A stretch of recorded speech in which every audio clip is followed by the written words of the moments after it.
Olá! Hoje a gente vai mergulhar de cabeça numa daquelas questões que moldam o mundo, o bem e o mal. Só que a gente vai fazer isso por um ângulo bem diferente, fascinante e, vamos combinar, muitas vezes mal compreendido, o do candomblé. Para muita gente, especialmente aqui no Ocidente, a gente cresce com aquela ideia bem definida, né? Bem contra o mal. Uma batalha constante, sabe? Luz contra trevas, anjos contra demônios. É uma visão que, de certa forma, deixa o mundo bem preto no branco. Mas espera aí, será que essa é a única maneira de enxergar as coisas? A verdade é que existem outras tradições, como o candomblé, que oferecem uma perspectiva totalmente nova, que vai muito, mas muito além dessa briga de opostos. Então, vamos começar a desvendar esse mistério. O primeiro passo é justamente esse. A gente precisa dar um passo para trás dessa ideia de bem contra o mal, para conseguir entender de verdade como a ética funciona no candomblé. E aqui está o grande pulo do gato. Em vez de uma guerra sem fim, o candomblé fala em equilíbrio. A vida não é um campo de batalha, sabe? É mais como uma dança, um balé de forças diferentes que precisam, o tempo todo, encontrar uma harmonia para coexistir. Tá, mas aí como se sabe o que é certo e o que é errado? No candomblé, a moralidade não está num livro de regras fixo. Ela é construída numa conversa contínua com os orixás, numa troca de responsabilidades. A ideia não é ter medo de um castigo que vem de cima, mas sim cuidar para manter a harmonia tanto na vida da gente quanto na comunidade. E essa complexidade toda se reflete nas próprias divindades. Pode esquecer aquela imagem de deuses perfeitinhos, sem defeitos. Os orixás são muito mais parecidos com a gente do que a gente imagina. Pensa, por exemplo, em Yansan, a senhora dos ventos, das tempestades. Ela traz a mudança, a renovação, mas também pode ser super destrutiva. Ou o Ogum, o deus do ferro, da guerra. Ele abre caminhos, mas também pode ser implacável. Os orixás são como a própria natureza, poderosos, cheios de nuances, nem bons nem maus. Eles simplesmente são. Agora, a gente vai entrar num assunto que talvez seja o mais polêmico, o mais incompreendido de todos quando se fala de candomblé: Exu. É simplesmente impossível entender a cosmologia iorubá, que é a base de tudo, sem corrigir a imagem totalmente distorcida que criaram dele. Lá atrás, no Brasil colonial, para poder sobreviver à perseguição, o candomblé precisou, digamos, se disfarçar. E nesse processo todo, Exu acabou sendo associado ao diabo do cristianismo. Só que essa comparação não é só errada, ela é um erro profundo, que apaga a verdadeira essência de um dos orixás mais importantes que existem.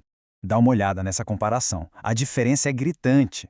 De um lado, você tem o mal absoluto encarnado.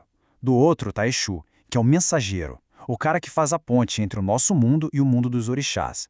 Ele não é bom nem mal. Ele é o movimento, a comunicação, o guardião das encruzilhadas da vida.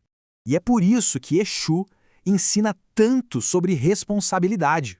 Ele mostra que, em cada encruzilhada que a gente encontra, a escolha é nossa. O destino não está escrito em pedra, não. A gente constrói ele a cada passo que dá.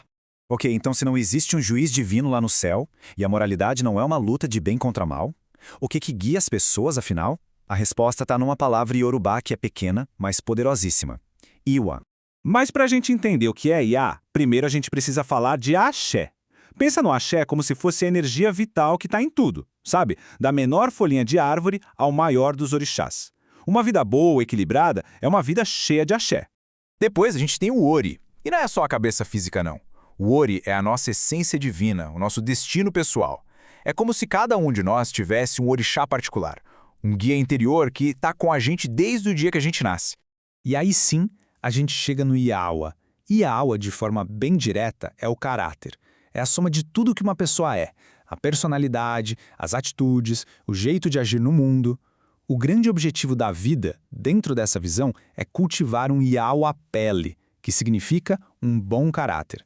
Essa é a verdadeira chave para uma vida em equilíbrio. Olha, tem uma citação de Ifá, que é o oráculo sagrado iorubá, que resume isso de um jeito perfeito. Teu caráter proferirá sentença contra ti. Ou seja, não existe um juiz externo te esperando no céu. O juiz é o seu próprio caráter. Ponto. Agora, vamos juntar as peças desse quebra-cabeça. Como é que o nosso destino, o nosso Ori, se conecta com as escolhas que a gente faz, com o nosso Iauá? Dá uma olhada como isso funciona na prática. Uma pessoa pode até nascer com um bom destino, um Ori-Herê, mas se ela tiver um caráter ruim, um Iauá buruco, ela pode simplesmente jogar tudo por água abaixo. E o contrário também vale. Alguém pode ter um destino mais difícil, mas com um bom caráter, um Iwa Pelé, essa pessoa pode superar qualquer obstáculo. No fim do dia, o caráter tem o poder de transformar o destino.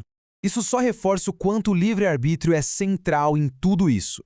O destino não é uma sentença final. A cada momento, em cada escolha, a gente está definindo o nosso caminho. A responsabilidade pela própria vida é totalmente nossa.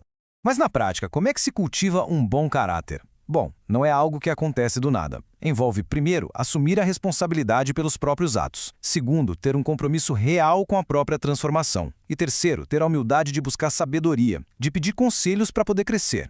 E com isso, a gente chega no coração da ética do candomblé. Não se trata de seguir um monte de regras para garantir um lugar no seu. O objetivo é se tornar uma pessoa melhor, aqui e agora.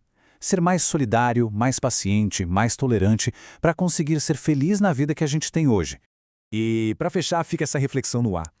E se a moralidade não tiver a ver com obedecer a regras, mas sim com a jornada de construir o próprio caráter?